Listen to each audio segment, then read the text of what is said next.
Right, Dana. Well, obviously, not a way we want to see a main event end, any fight end. Give us your reaction to the eye poke and how it all went out.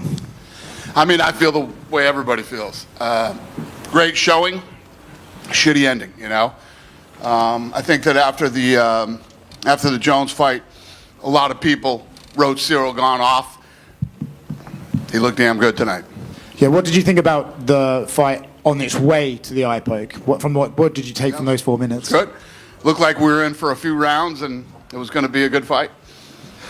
It would seem obvious that a rematch is right on the cards. Would you like to just rebook these guys as soon as Tom is able to get back in there? Yeah. Total pain in the ass, but yes. Yeah. Have you got any medical update on Tom, or is it still too soon? He's on his way to the hospital. It's a bit of a weird question, right? It was ruled a no contest because of an unintentional eye poke. What does it take to make an eye poke intentional, and is there even a way you could ever prove that? Who the fuck knows? Who gives a shit? What are you going to do? I know we, tried to do new gloves before, and that kind of didn't work out. Is there anything we can do to stop these eye pokes? Would you ever look at maybe trying to change the gloves again, or is it just part of the sport? Just shit happens. Yeah. I mean, no matter what you do with the glove, I mean, they're going to happen. And what did you think for the rest of the card? Obviously, Mackenzie Dern winning the title. What did you think of that fight and that performance? What did I think of the Dern fight? Yeah, those two literally beat the shit out of each other. Yeah.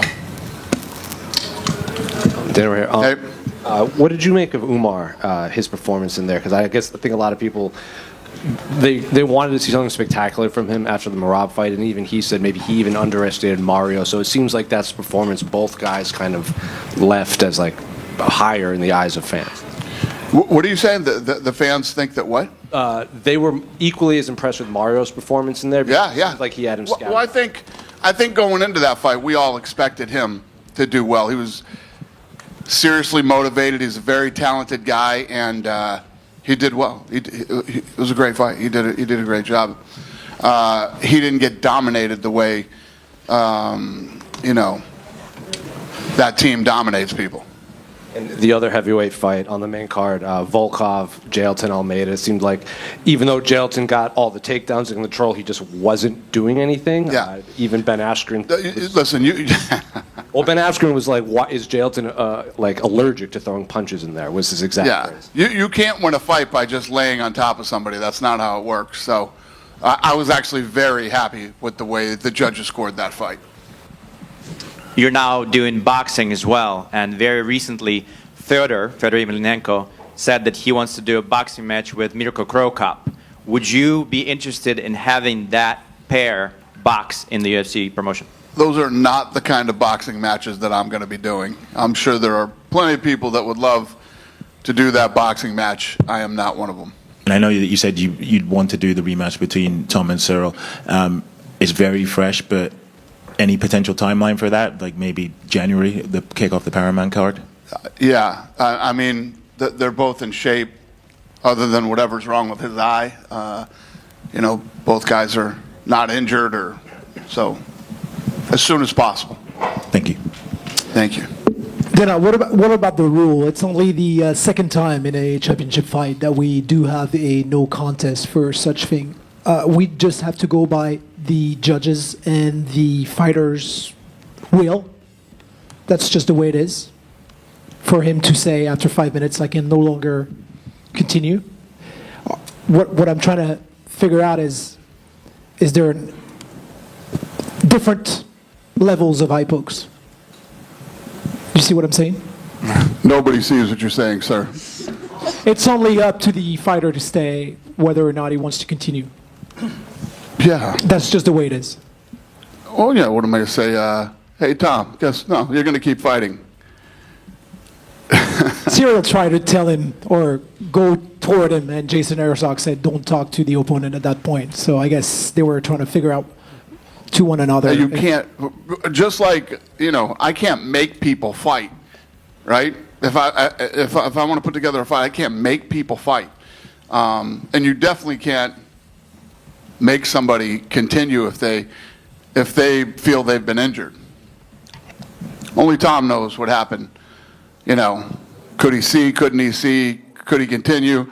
Only he knows that.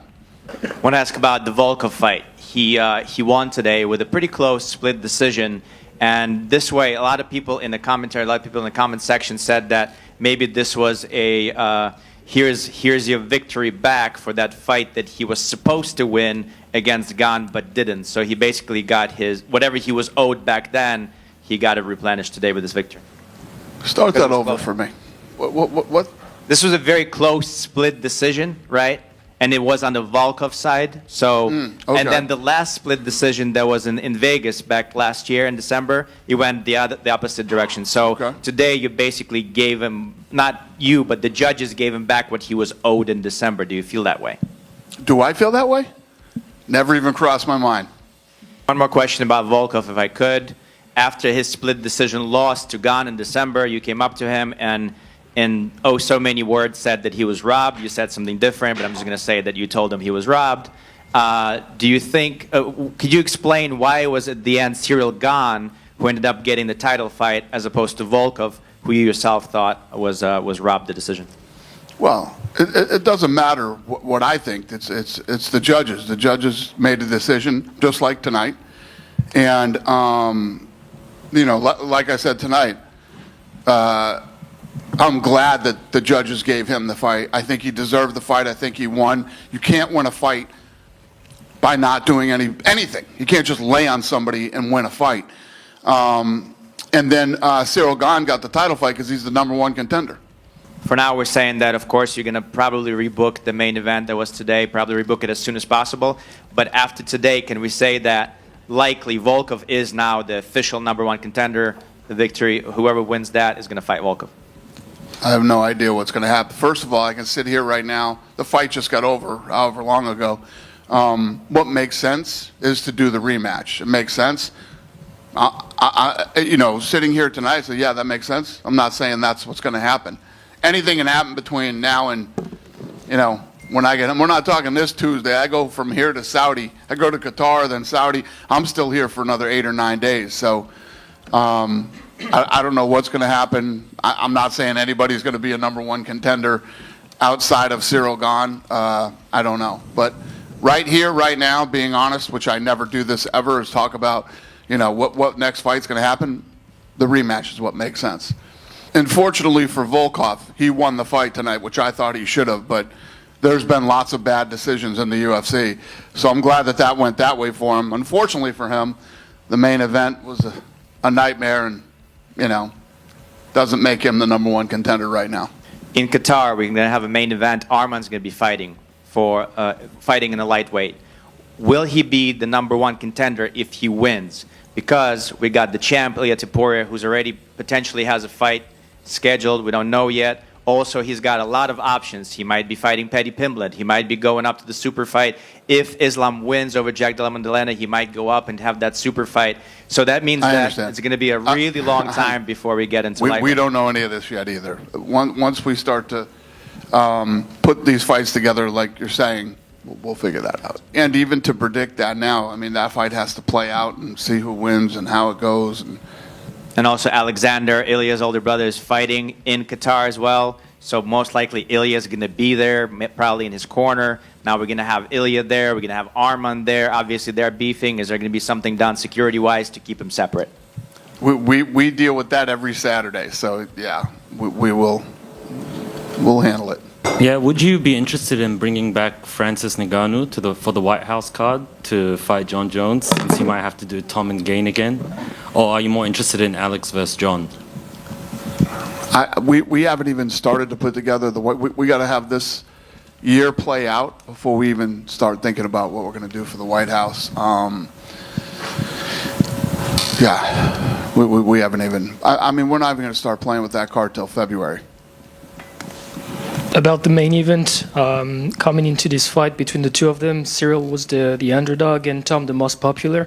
With the few things we've seen into this fight, I feel like Ciryl was doing pretty well. Do you feel the same? And do you feel that he's earned respect so that people would care even more when you make this fight again and the odds would be more equivalent? Yes. Yes, I agree. I think that, I said earlier, because of the John Jones fight, I think everybody was sleeping on Ciryl Gane and sort of wrote him off. And and he's right behind me. He's coming in next, so you guys can ask him how he felt. But I feel like, I'm sure in his camp, he was training like an animal for this fight, and it's unfortunate that it ended the way that it did. And yes, I think that there probably will be a lot more interest in the rematch after they saw, he had Tom bloodied up, and Tom didn't want to continue in the fight. So the rematch is very interesting. What's that? Yeah, as soon as possible. Yep. Thank you, guys. Have a good night.